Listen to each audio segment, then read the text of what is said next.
ക്രൈസ്തവ സന്യാസിനിമാരുടെ മരണങ്ങൾ വിവാദമാക്കുന്നതിനായി വിവിധ കേന്ദ്രങ്ങൾ ഗൂഢശ്രമങ്ങൾ നടത്തുന്നതായി ക്രൈസ്തവ നേതൃത്വം വിലയിരുത്തുന്നു.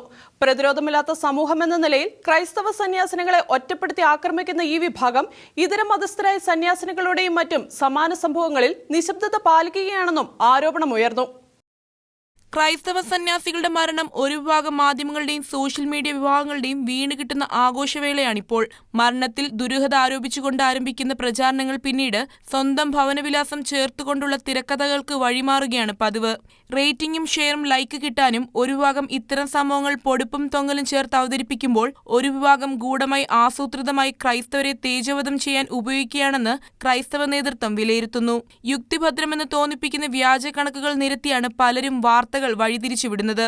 കേരളത്തിൽ സന്യാസി സമൂഹങ്ങളിൽ മാത്രം ദുരൂഹമരണങ്ങൾ നടക്കുന്നുവെന്നും സന്യാസികളിൽ ആത്മഹത്യ പ്രവണത വർദ്ധിപ്പിക്കുന്നുവെന്നും തുടങ്ങി ഒട്ടേറെ വ്യാജയുക്തികളാണ് ഇവർ നിരത്തുന്നത്. ഇന്ത്യയിലെ ആത്മഹത്യ നിരക്ക് 1,10,10.2 ആയിരിക്കെ കേരളത്തിൽ 1,002 പേർ വെച്ച് ആത്മഹത്യ ചെയ്യുന്നതായി ക്രൈം റെക്കോർഡ്സ് ബ്യൂറോ രേഖകൾ വ്യക്തമാക്കുന്നു. ഇന്ത്യയിൽ 1,00,000-ഓളം കന്യാസ്ത്രീകളുണ്ട്.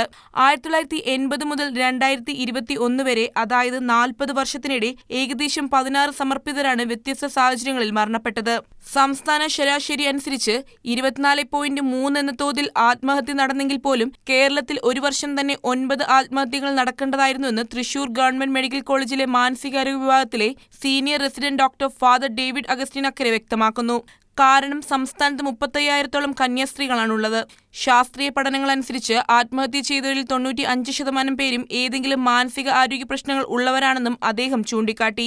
സന്യാസ സമർപ്പിതരിൽ കാണപ്പെടുന്ന മാനസികാരോഗ്യ പ്രശ്നങ്ങൾ വേണ്ടവിധം ചികിത്സിക്കാനുള്ള വിമുഖത മൂലം മാത്രമാണ് നാമമാത്രമായ ആത്മഹത്യകൾക്കിടയാക്കുന്നതെന്നും ഫാദർ ഡേവിഡ് അഗസ്റ്റിൻ വ്യക്തമാക്കുന്നു. അതേസമയം സന്യാസിനിമാരുടെ മരണത്തിൽ ദുരൂഹത ആരോപിച്ചെത്തുന്ന ചില തീവ്ര നിലപാടുകാരായ സംഘടനകളും സോഷ്യൽ മീഡിയകളുടെയും പ്രവർത്തനത്തെ സഭാ നേതൃത്വം ആശങ്കയോടെയാണ് വീക്ഷിക്കുന്നത്. അന്വേഷണ ഉദ്യോഗസ്ഥരുൾപ്പെടെ സമ്മർദ്ദത്തിലാഴ്ത്തിക്കൊണ്ട് എല്ലാ മരണങ്ങളെയും ദുരൂഹമരണമാക്കി സന്യാസ സമൂഹത്തെ തേജോവധം ചെയ്യുന്ന ഇവർക്കെതിരെ ജാഗ്രത പാലിക്കേണ്ട സമയമായെന്നും സഭാ നേതൃത്വം വിലയിരുത്തുന്നുണ്ട്. News desk Shekinah news.